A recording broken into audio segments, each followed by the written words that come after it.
महाराष्ट्र विधानसभा चुनाव के नतीजों ने यह साफ कर दिया है कि प्रदेश में फिर एक बार महायुति की सरकार बनने जा रही है।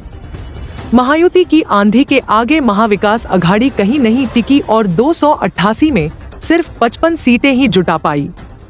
महायुति को 223 सीटें मिली हैं। गठबंधन की इस बड़ी जीत पर सीएम एकनाथ शिंदे ने तमाम मतदाताओं का धन्यवाद किया है। वहीं दूसरी ओर देवेंद्र फडणवीस ने सीएम फेस पर अभी कुछ भी बोलने से मना कर दिया है। महाविकास अघाड़ी की ओर से उद्धव की शिवसेना से सांसद संजय राउत नतीजों से खुश नहीं दिखे। उन्होंने इस पर सवाल उठाया है। कुर्ला विधानसभा सीट पर भी शिवसेना शिंदे गुट उम्मीदवार मंगेश कुडालकर ने जीत का परचम लहराया है। उन्होंने 72,763 वोटों से जीत दर्ज की है। वहीं शिवसेना यूबीटी कैंडिडेट प्रवीणा मोर्जकर को 68,576 वोट्स मिले हैं।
लोकल मुद्दे म्हणजे Kurla is a very important constituency.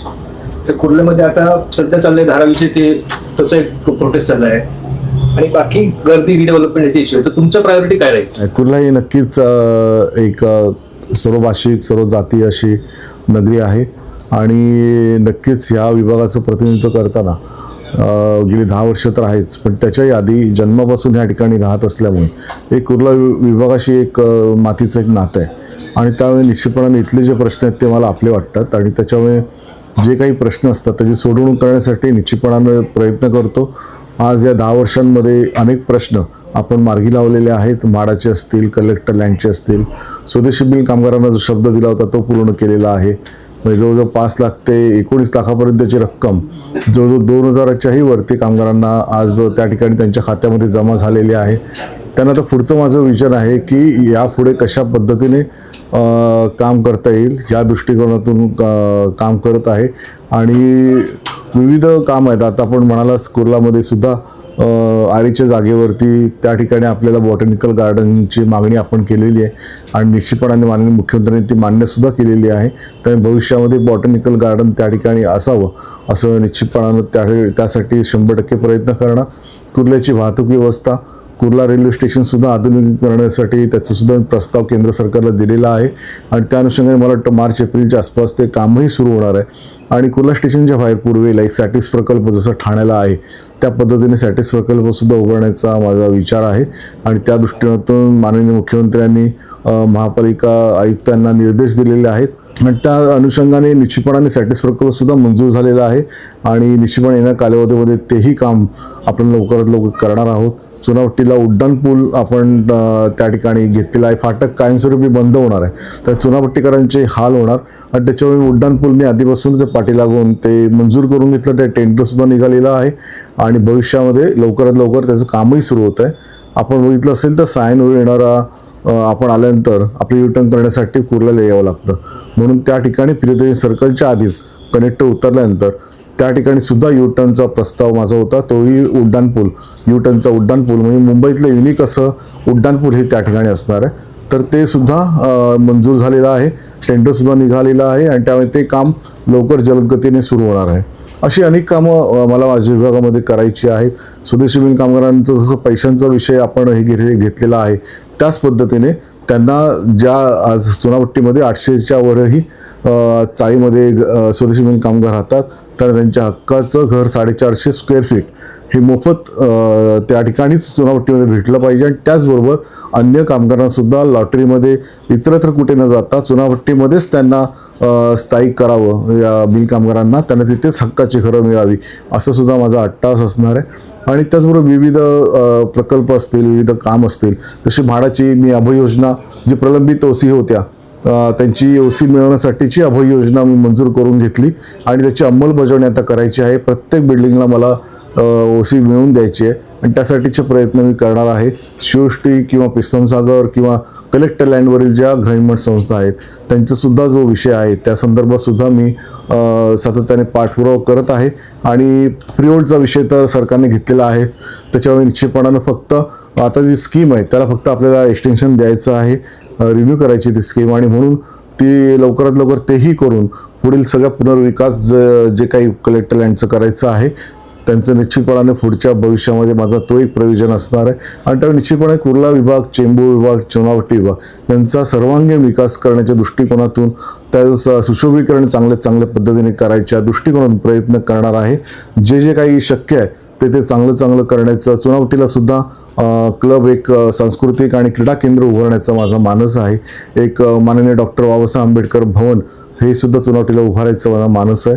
आणि त्याचबरोबर छत्रपती शिवाजी महाराजांचं मंदिर हे आपल्या कुर्ला विभागात असावं असं एक बऱ्याच वर्षांपासूनचं माझंही मनात आहे.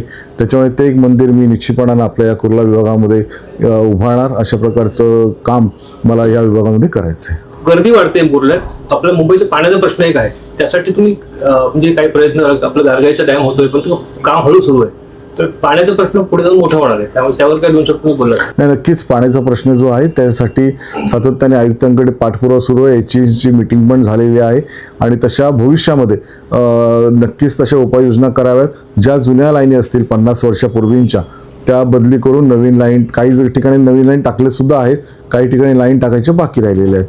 आणि काही ठिकाणी सगळाच भाग कुर्ला विभागामध्ये मी सर्व जाती, धर्म आणि जो काही भाग असेल त्या ठिकाणी मी काम करण्याचा मी प्रयत्न करतो. माझ्याकडे कुरेशी नगर किंवा LIG सारखे सुद्धा मुस्लिम बहुल असे विभाग आहेत, तर त्या ठिकाणी सुद्धा मला त्यांना अनेक सुविधा त्या ठिकाणी मला द्यायच्या आहेत. त्यांना सुद्धा मी शब्द दिलेला आहे. आणि त्याच्यामुळे निश्चितपणाने भविष्यामध्ये कुर्ला पश्चिमेला सुद्धा चांगलं क्लस्टर योजना, मसरानी लेन या ठिकाणी जे पुनर्विकास करताना अडचणी उभ्या राहत आहेत कारण फनिल झोन असल्यामुळे, तर त्यासुद्धा अडचणी दूर आपल्याला करायच्या आहेत. आणि त्याचबरोबर LIG या ठिकाणी म्हाडाची वसाहत आहे, मुस्लिम बहुल भाग आहे, तर त्या ठिकाणी सुद्धा पुनर्विकास करताना बऱ्याचशा अडचणी येत आहेत, तर त्यासुद्धा दूर करायच्या आहेत.